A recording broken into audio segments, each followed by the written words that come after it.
मुख्यमंत्री सौर स्वरोजगार योजना के विकासकर्ता और सभी उद्यमियों के लाभार्थियों के साथ आज इस संवाद कार्यक्रम में मंच पर आसीन हमारे राज्य के प्रमुख सचिव ऊर्जा श्री मीनाक्षी सुंदरम जी, निदेशक ऊर्जा श्रीमती रंजना राजगुरु जी और हमारे सभी ऊर्जा विभाग के आए हुए सभी अधिकारीगण, सभी हमारे कार्मिक और प्रदेश के कोने कोने से यहाँ पधारे हमारे सभी हरित ऊर्जा राज्य बनाने के लिए प्रयास करने वाले सभी उपस्थित हमारे भाइयों एवं बहनों, प्यारे बच्चों, और आप सब आज मैं देख रहा था प्रातःकाल कुछ लोग यहाँ पर 8:30-9 बजे तक आने प्रारंभ हो गए थे और दूर दूर से आप आए हैं यहाँ। अधिकांश लोग कल ही आ गए होंगे। आप सब लोग इतना प्रयास करके, परिश्रम करके यहाँ तक पहुंचे हैं। मुख्य सेवक सदन में आप सबके आने पर मैं अपनी ओर से आप सभी का हृदय से स्वागत करता हूं, आप सबका अभिनंदन करता हूं। और आज सच में आप सबके बीच में इस संवाद कार्यक्रम में आप सबके बीच उपस्थित होकर मुझे भी बहुत हर्ष की अनुभूति हो रही है। और सच में मुझे लगता है कि एक बड़ा लक्ष्य जो हम लोगों ने लिया है सीएम सौर स्वरोजगार योजना का, वो लक्ष्य हम जल्दी ही प्राप्त करेंगे। आज हमारे साथ ऐसे अनेकों लाभार्थी जुड़े हैं जिन्होंने अपनी मेहनत के बल पर, लगन के बल पर न केवल अपने घरों को सौर ऊर्जा से रोशन किया है, बल्कि उसे अपनी आमदनी का साधन बनाकर, अभी आप लोग वीडियो में भी देख रहे थे, कुछ बहनें भी हमारी इस दिशा में आगे आई हैं, युवा भी आगे आए हैं। उन्होंने जहां रोजगार स्वरोजगार का एक साधन बनाया है, वहीं पर्यावरण संरक्षण और आत्मनिर्भर भारत के निर्माण में भी उन्होंने बहुत अहम भूमिका निभाई है। भाइयों बहनों, आदरणीय प्रधानमंत्री श्री नरेंद्र मोदी जी के नेतृत्व में आज विकसित एवं आत्मनिर्भर राष्ट्र बनने की दिशा में हम तेजी से आगे बढ़ रहे हैं। हमारे सामने विकसित भारत का संकल्प है, आत्मनिर्भर भारत का हमारा संकल्प है जो तेजी से आगे बढ़ रहा है। आप सभी को ये जानकर प्रसन्नता होगी कि आज हमारा देश $4 ट्रिलियन से अधिक की अर्थव्यवस्था बनकर विश्व की चौथी सबसे बड़ी अर्थव्यवस्था के रूप में स्थापित हो चुका है। और वह दिन दूर नहीं है जब हम दुनिया की तीसरी सबसे बड़ी अर्थव्यवस्था बनकर एक आर्थिक महाशक्ति के रूप में अपनी पहचान स्थापित कर सकेंगे। आज वोकल फॉर लोकल हो, मेक इन इंडिया हो, स्टार्टअप इंडिया हो, ऐसी अनेक पहलों के माध्यम से आज हमारा देश आत्मनिर्भर बनने की दिशा में तेजी से आगे बढ़ रहा है। अभी हाल ही में आपने एक उत्कृष्ट उदाहरण देखा होगा जब हमारे देश में निर्मित हथियार, उपकरण, इनके द्वारा आदरणीय प्रधानमंत्री जी के नेतृत्व में हमारी सेना ने ऑपरेशन सिंदूर के तहत पाकिस्तान की सीमा में घुसकर निर्णायक कार्रवाई करते हुए आतंकी अड्डों को पूरी तरह से नष्ट कर दिया, नष्ट कर दिया और पाकिस्तान को 4 ही दिनों में घुटनों पर टेक दिया। पाकिस्तान पूरी तरह से युद्ध विराम के लिए जो है यहां बार बार आग्रह करने लगा। इस सफल अभियान ने सिद्ध कर दिया कि अब रक्षा क्षेत्र में भी भारत आत्मनिर्भरता की ऊंचाइयों को छू रहा है। तो फिर कितनी मिसाइलें, चाहे ब्रह्मोस मिसाइल हो, चाहे आकाश मिसाइल हो, सारे स्वदेशी निर्मित हथियार और बिल्कुल अचूक निशाना, कोई इनकी काट नहीं, क्योंकि अब भारत हर क्षेत्र में आत्मनिर्भर हो रहा है। नवाचार, साइंस टेक्नोलॉजी के क्षेत्र में, एआई के क्षेत्र में आज दुनिया के अग्रणी देशों में हमारा नाम आ रहा है। भारत में निर्मित नवीनतम तकनीक से युक्त स्वदेशी हथियार और संसाधन आज विश्व के किसी भी देश की तुलना में अधिक सक्षम और अधिक प्रभावी सिद्ध हो रहे हैं। इसी प्रकार सौर ऊर्जा के क्षेत्र में भी हमें आत्मनिर्भर बनने की दिशा में ये योजना हमारी एक महत्वपूर्ण कदम साबित हो सकती है, क्योंकि सौर ऊर्जा का स्रोत असीमित होने के साथ ही ये पर्यावरण के अनुकूल भी है और ये हर व्यक्ति को ऊर्जा के क्षेत्र में आत्मनिर्भर बनाने की क्षमता रखती है। इकोलॉजी और इकोनॉमी दोनों को जो संतुलन है, उस संतुलन में भी बहुत प्रभावी भूमिका निभाती है। इसी को ध्यान में रखते हुए आदरणीय प्रधानमंत्री श्री नरेंद्र मोदी जी की विभिन्न योजनाओं के माध्यम से सौर ऊर्जा के उपयोग को व्यापक स्तर पर बढ़ावा देने के लिए निरंतर प्रयासरत हैं।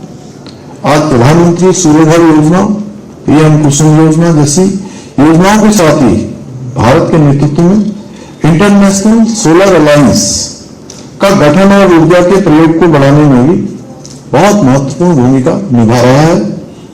आदरणीय प्रधानमंत्री जी ने 2030 तक और सौर ऊर्जा के माध्यम से 500 गीगावाट बिजली उत्पादन का लक्ष्य देशवासियों के सामने रखा है और इसके साथ ही 2070 तक देश को नेट जीरो अर्थात कार्बन न्यूट्रल बनाने का लक्ष्य भी उन्होंने रखा है।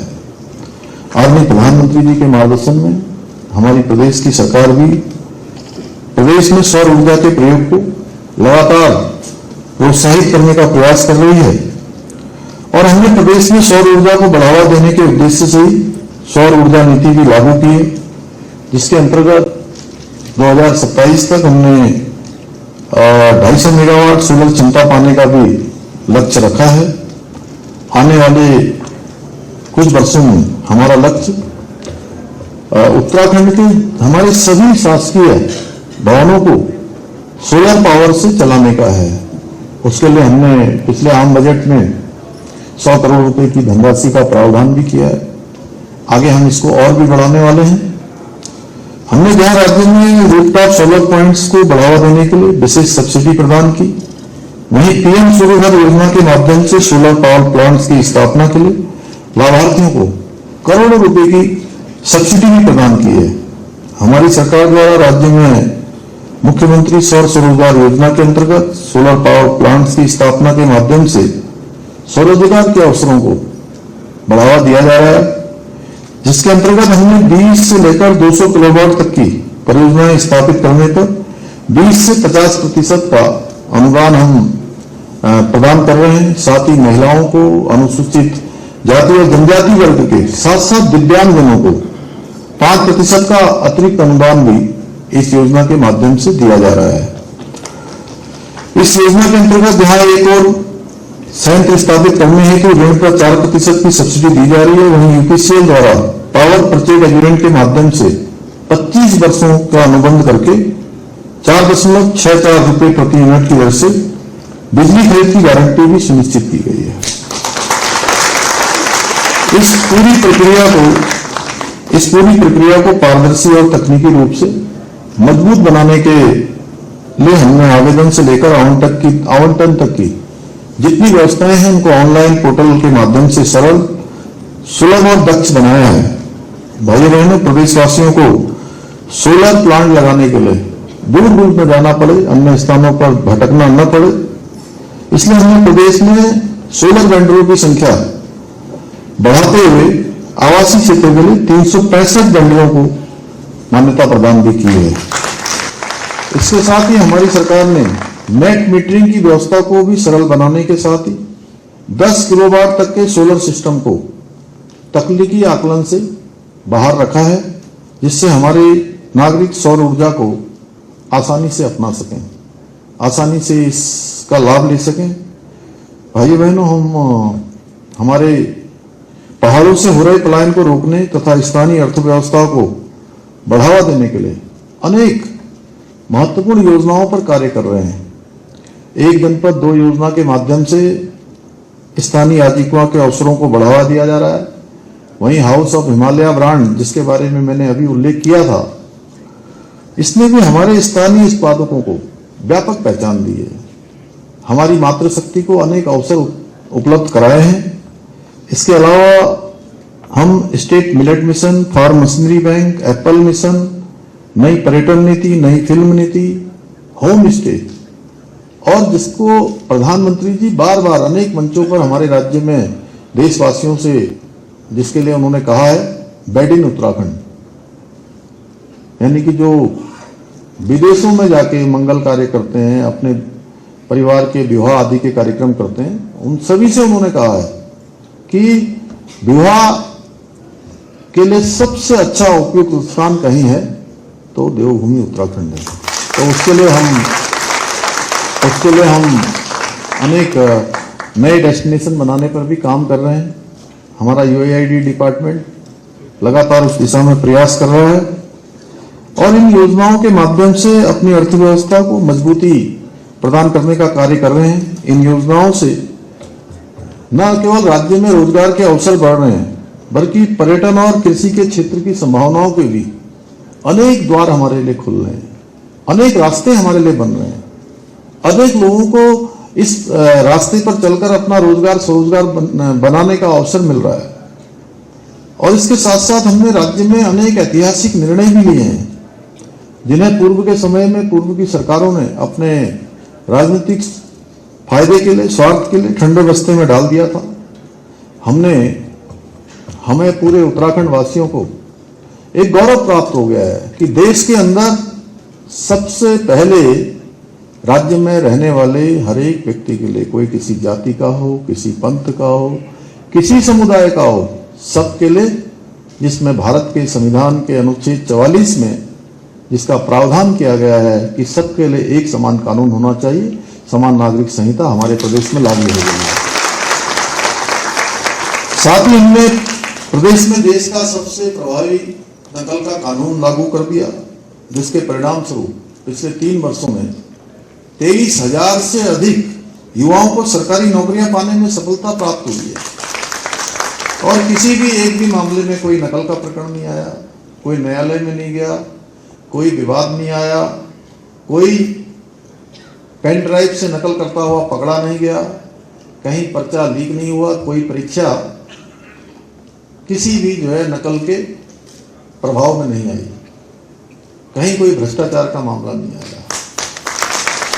पारदर्शिता के आधार पर नौकरियां मिलना प्रारंभ हो गई है। आप सब भी देख रहे होंगे, क्योंकि आप लोग समाज के क्षेत्र में काम करते हैं, लोगों के बीच में रहते हैं।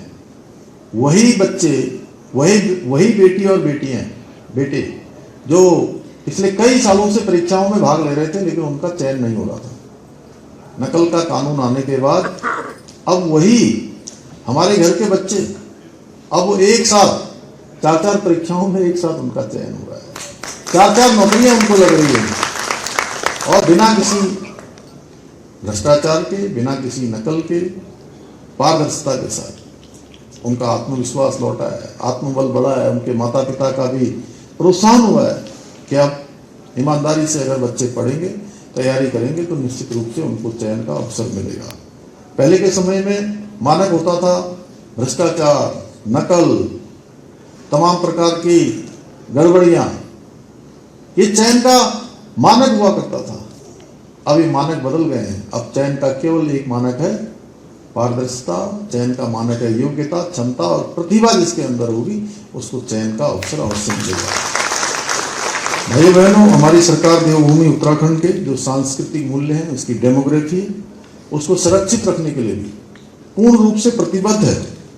और इसी संकल्प के साथ हमने प्रदेश में, चाहे वो अतिक्रमण के खिलाफ कार्रवाई हो, लैंड जिहाद के खिलाफ कार्रवाई हो, लव जिहाद के खिलाफ कार्रवाई हो, हमने जागरूकता फैलाने का काम भी किया है, लोगों को बताने का काम भी किया है। हम अपनी बहन बेटियों के साथ, उनकी इज्जत के साथ किसी प्रकार का हम कोई समझौता नहीं करेंगे।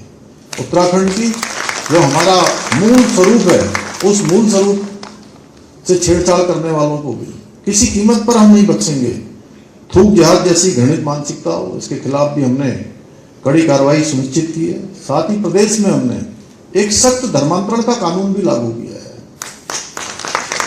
इतना ही नहीं, हमने प्रदेश में एक सख्त भू कानून भी लागू कर दिया है, जिसकी लंबे समय से प्रदेशवासियों द्वारा मांग की जा रही थी, जिससे राज्य के मूल स्वरूप के साथ खिलवाड़ करने वालों के खिलाफ सख्त कार्रवाई सुनिश्चित की जाएगी। इसके साथ ही हमने प्रदेश में भ्रष्टाचार रूपी दीमक को जड़ से समाप्त करने के लिए हम जीरो टॉलरेंस की नीति के तहत काम कर रहे हैं। इसी का परिणाम है कि पिछले 3 वर्षों में भ्रष्टाचार में लिप्त करीब 200 से भी अधिक लोगों को जेल की सलाखों के पीछे पहुंचाया है और यह अभियान हमारा लगातार जारी है।